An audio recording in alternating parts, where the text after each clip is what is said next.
Today is the first day of flight reductions across the country. According to FlightAware, 26 flights have been canceled here at Philadelphia International Airport. The Transportation Department says today's service cuts are just 4%. That number will ramp up, and in just 1 week, we'll see the cuts to air traffic more than double. On November 14th, 10% of air traffic will be cut. 14 of the cancellations today are departures, and 12 of those cancellations are arrivals. The Transportation Department cites safety concerns amid the ongoing government shutdown. Secretary of Transportation Sean Duffy says air traffic controllers have been strained as they continue to work without pay. It's tragic. It's going to be tragic for people. We're entered in the holiday season. If it doesn't get settled soon, holiday travel is going to be horrific for a lot of people. It's unbelievable and it's embarrassing for our country, actually. It really is. It really is. We're trying to get away for our 20th wedding anniversary, and I'm not sure if we're going to make it. Hi fam, it's your girl Blizzy, and you're welcome back to Blizzy on Twitter channel. If you're joining us for the first time, you are welcome. Listen guys, something serious is going down across America right now. Flights are being cancelled, airports are jammed, and people are stranded, and the government is silent. This isn't about flights. This is about power, people, and a system that is falling apart in plain sight. So guys, join me as we get into more videos. If you're flying this weekend or next week, you got to hear me out and make sure you're prepared, because airlines are canceling flights with less than 12 hours prior to it taking off, even if you checked in. And I just want to give you the heads up on this because I just got off the phone with Spirit Airlines, and they're explaining that they're really truly having no control over how this is happening. And this is only going to get worse because this weekend, only 4% is going to be cut.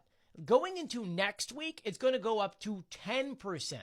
And they're saying that while they are trying to give people 24 hours notice, because of how things are changing so quickly, some people actually got as little as 8 hours of a heads up. I would advise, if you do not need to travel over the next week, unless it's international flights or a hub-to-hub airport, I would suggest not traveling, because things like what I'm going through are very difficult, because you get to the point to where I booked this over a month and a half ago, and sure, airlines will give you a refund for that or try to get you on a different flight, but those different flights are most likely at times that are not convenient for you have to do, or the refund, sure, you get your money back, but trying to book a flight for that same day with that number never really truly works out. So this is just my warning to you. If you're planning on flying, be prepared for things like this to happen. I'll be sure to keep you guys updated because I still plan on going to the airport tomorrow. So please do share my videos and follow me for more. Day one of the government shutdown flight rollbacks, and it's very clear to me right out of the gate which flights airlines appear to be canceling the most. It's Friday on November 7th. It's coming up on 10:30 Pacific time, 1:30 Eastern time. Let's get right to the numbers from FlightAware. They're counting up the cancellations, noting 855 as of this morning or afternoon on the East Coast. You'll see names of the airlines that you know listed in the cancellations. This list is sorted by most to least, but there are also some names there you might not know unless maybe you're a frequent flyer. And that's our tell about the types of flights which, if this continues, which it looks like it will, which types of flights might be most apt to be canceled going forward. So you'll see airlines like SkyWest, Republic, Endeavor. Which airlines are those? Those are the ones that fly the smaller regional jets that feed the bigger airlines for their longer haul and international flights. An airline like SkyWest is just simply being hammered today with so many cancellations. So what that means for you as a passenger is check your ticket. See if you have on it something that says something like operated by SkyWest for United or operated by Endeavor for Delta. If that's the case, and I were you, I would probably call up the airline and ask to see if there's any way to proactively change your ticket without a fee, which they're letting people do right now, to get off of the regional carrier and get onto what they call a mainline airplane. Those are the bigger airplanes that they operate themselves for themselves, and right now appear to be most likely or more likely to fly as opposed to the regional jets. And as I get more information, I'll let you know right here. If you have tips or tricks, please feel free to comment. I'm loving the comments. People are asking great questions and sharing good advice so we can all get through this.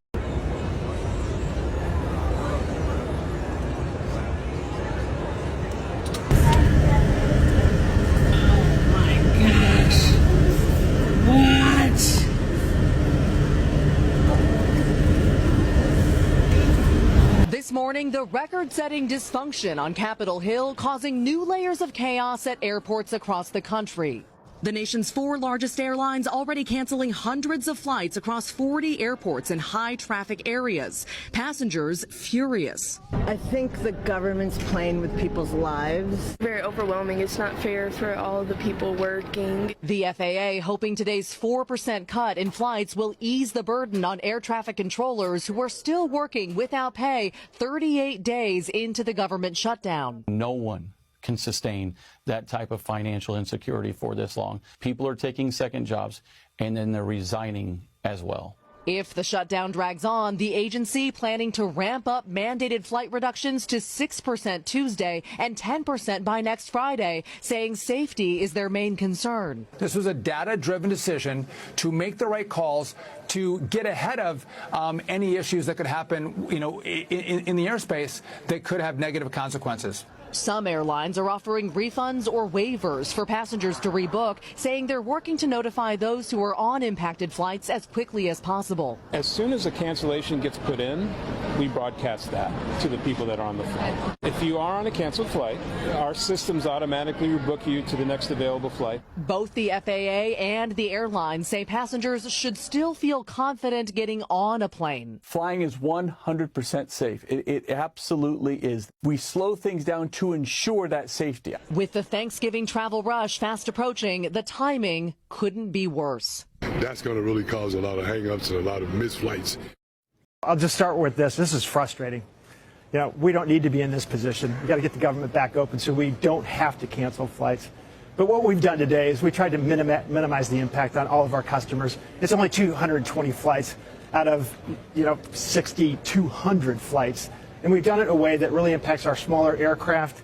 And it's more taking frequencies like Miami to Orlando from 9 flights to 8 flights, or DFW to Corpus Christi from 7 flights to 6 flights.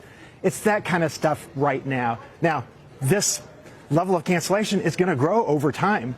And, that's something that is going to be problematic. And we'll talk about that in a bit. But I want to ask about these flights that were canceled today. That might be maybe 10,000 people who have to redo their travel schedules. Any issues rebooking them? Because there's not a lot of slack in the system. There's not a lot of slack in the system. But right now, our customers are going to be fine. We're making sure that they know well in advance of getting to the airport if their travel plans have been disrupted. And it's a very small portion of the total 650,000 customers that we have in a given day. We're going to make sure that our customers are taken care of no matter what. And then, Phil, I just want to say safety is the priority. So I commend all of our air traffic controllers, TSA agents. At the end of the day, Administrator Bedford's doing the right thing by trying to get in front of this problem. We've been here 6 weeks, and we've been to New Orleans. We've done Route 66 for 26 days. Annette and Glenn Mitchell from Australia are wrapping up a vacation of a lifetime. Too bad it's not ending the way they'd hoped due to the U.S. government shutdown. Sickness in the stomach, wondering if we're going to get our flight or not. The Mitchells' flight to LAX, one of about 35 flights canceled Saturday, according to SFO's duty manager, to help ease pressure on the embattled U.S. air traffic control system. The Mitchells are checking the boards for a backup plan. They need to make their connecting flight back to Australia Saturday night. Fourth option, which was to grab a rent-a-car and shoot back down to LAX.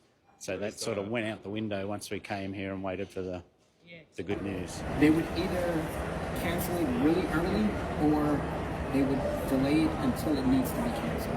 Ray Vidrio is heading to JFK, but flight delays are only compounding the situation. I feel bad too. I've just been patient with everyone because everyone's like a lot of flights have been canceled and rerouted, delayed, and it's tough right now to travel. Transportation Secretary Sean Duffy insists the drastic cuts to relieve pressure are needed as air traffic controllers work without pay and more call out sick. Some people have second-guessed what we've done.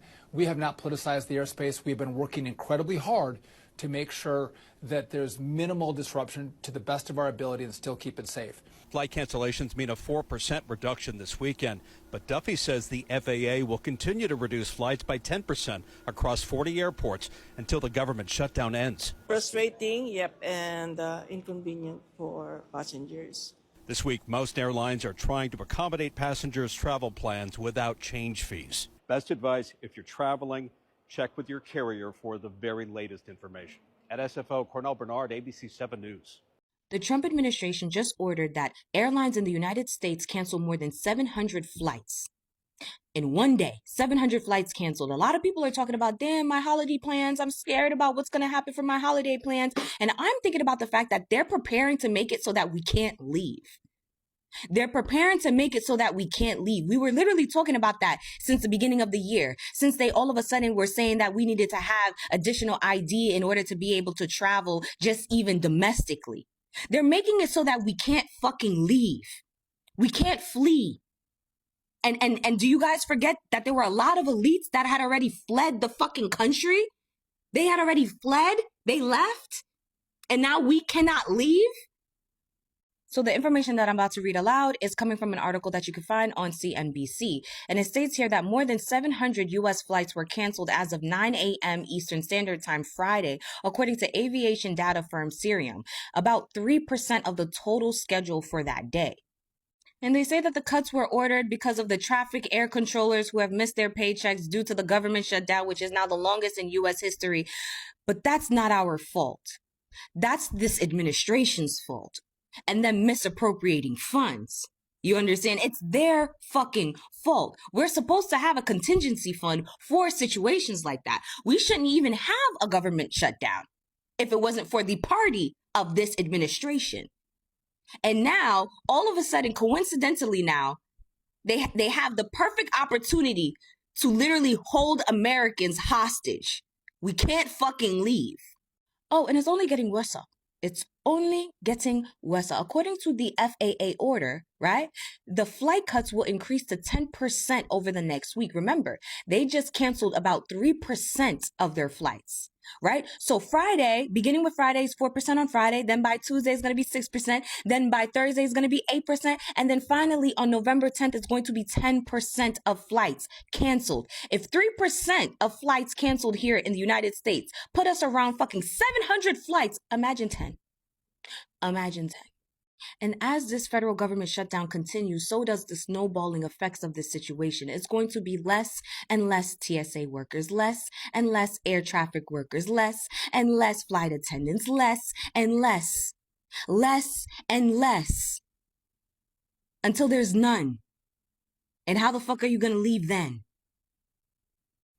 And if I created an environment where my American citizens can't leave, and they definitely are going to want to place the blame on someone, and maybe I can't leave either, I would really want to make sure that I built some place where I could be safe. I would really want to make sure that I begin the process of building a place where I know that I could be safe. Because I know they're coming after me. That's just what I would do. So yeah. Stay focused on the fact that your holiday plans are so ruined. Stay focused on that. And don't think at all for a second about how you can't leave, period. Fuck the holiday plans. You can't leave, period. So the FAA just announced that starting tomorrow, that's November 7th, they're going to begin to cut air traffic by 10%. That, of course, unless the government shutdown is over before then.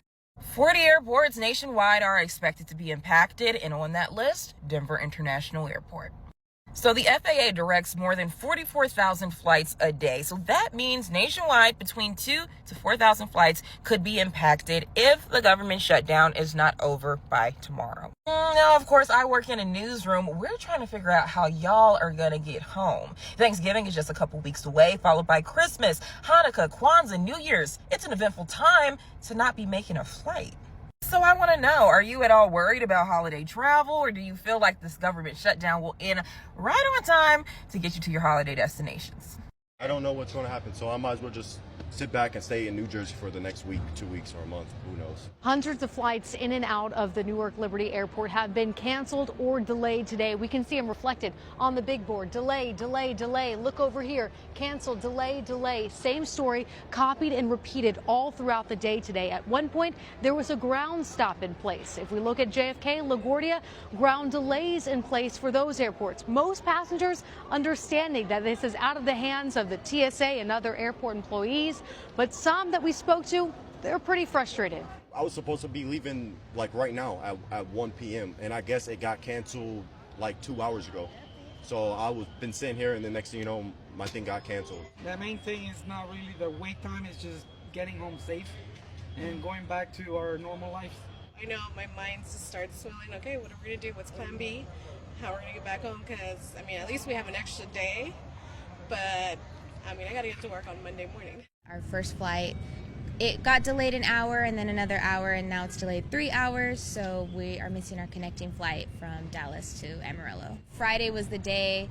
If you have a flight after Friday, you're screwed, and we're like, oh, that's us. It's not just the FAA mandated flight reduction that's in place that's impacting flyers today. It's also the staffing shortages at more than 30 different air traffic control and TRACON centers all across the country, adding to this travel nightmare. Gosh. What?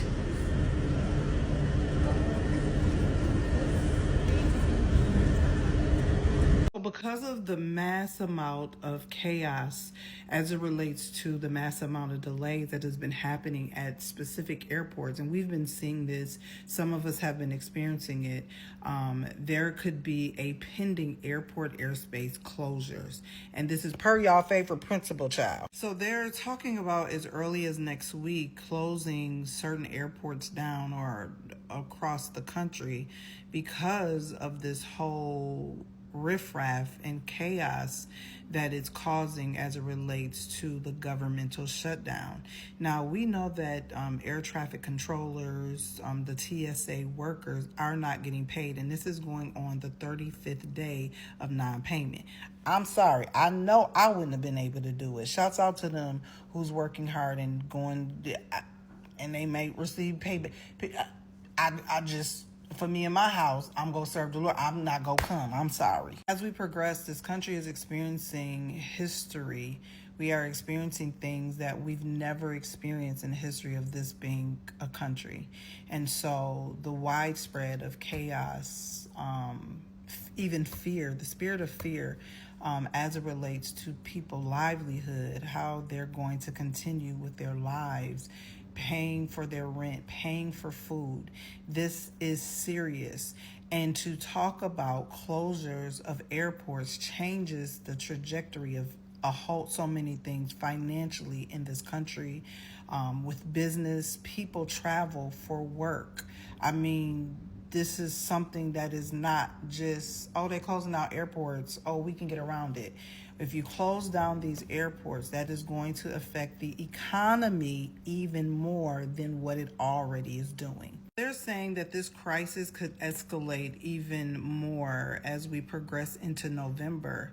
And because of the escalation, that's why they want to close down the airports. But not even that. I've been on a lot of different discussion boards, and people are not even able to get to work. These TSA workers, the traffic controllers, they don't even have money for gas to get to work. And so they are not showing up simply because they can't financially afford driving to work. I'm sure most airports are 30 minutes away from your normal person who live normally in the city of some sort. This is bad, and this is really bad. If he is seriously considering this, if this actually takes place, this is also going to cause more of a ripple effect of people, number one, losing their jobs, number two, other companies having to close their doors.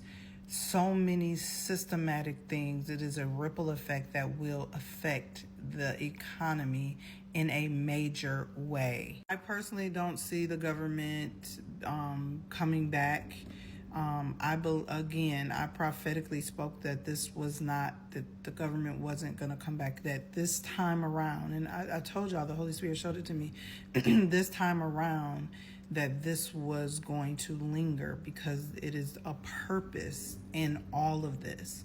You have to understand the prophetic times that we are in. There is things that God has ordained and that he is allowing so judgment can hit the land. This is all bad. Now, because if folks get stranded where they at, how they go get to and fro? How? This is not something minor. This is so detrimental to this country. Child, we are living in the next Bible series, child. Have you seen how many flights have been delayed? What we've learned is that Nashville International Airport is going through a staffing shortage at the control tower. Just today, we had people sending messages from their plane saying that they're circling around Nashville waiting to land, and eventually they had to detour to Chattanooga just to refuel. Well, apparently you can thank the government shutdown for some of that. The Transportation Secretary, Sean Duffy, said that part of the reason we're seeing the nationwide delays is because of a, quote, slight tick up in sick calls by air traffic controllers. He said these people are concerned about working without getting paid during the government shutdown. And so some of them are just calling in sick and then working second jobs like Uber. Now what they think about as they're controlling our airspace is, how am I going to pay my mortgage? How do I make my car payment? I have a couple kids at home. How do I put food on the table? Do I have to take a second job and drive Uber because the government may not provide me a paycheck? Duffy is now warning that these delays could get worse before they get any better if the government shutdown remains. Duffy is telling us that he would rather err on the side of caution. And if that means fewer flights and more delays, they're willing to do that since there may not be anyone with eyes on those flights. So I guess, yeah, I mean, you can book your flights for your holiday travel and whatnot. Just depending on how long this government shutdown lasts, you could be experiencing delays. I don't know how long, but I mean, they have the FAA website, so you can check it out for yourself to see which airports are impacted the most. Just plan ahead, okay? It seems like we just got to plan ahead, even more so than we typically would. Can you imagine that over 2,800 flights cancelled and more than 10,000 delayed in one single day? That's not a glitch, that's a breakdown. The Federal Aviation Administration says it's cutting flights because of the government shutdown. Air traffic controllers, the ones keeping you safe up there, haven't even been paid in weeks. Some are quitting, while some are exhausted, and now they are saying it could get worse to 10 to 20% fewer flights. America, the so-called land of order, can't even keep its skies open. Imagine this: families trying to fly home for holidays, soldiers trying to return from deployment, business owners losing money every single hour, regular folks like you and I paying hundreds of flights that never took off. This isn't just travel inconvenience, this is people's life being paused by political games. While Americans are sleeping on airport floors, the people in charge are flying private jets, smiling on cameras and blaming each other. Republicans saying Democrats caused the shutdown, Democrats say Republicans did it. But all at the end of the day is the people who suffers, the black, the white, the rich and the poor. The chaos doesn't discriminate. The system is cracking, and if air travel can collapse this fast, what next? The grid, the banks, our safety. This right here is a minor. You are a reflection of how fragile everything really is. And instead of asking when will flights return to normal, maybe we should be asking, how did we get here in the first place? When did accountability disappear from leadership? And when did Americans become comfortable living in a constant crisis? So guys, let me know what you think in the comments, and don't forget to subscribe. See you guys in my next video. Bye.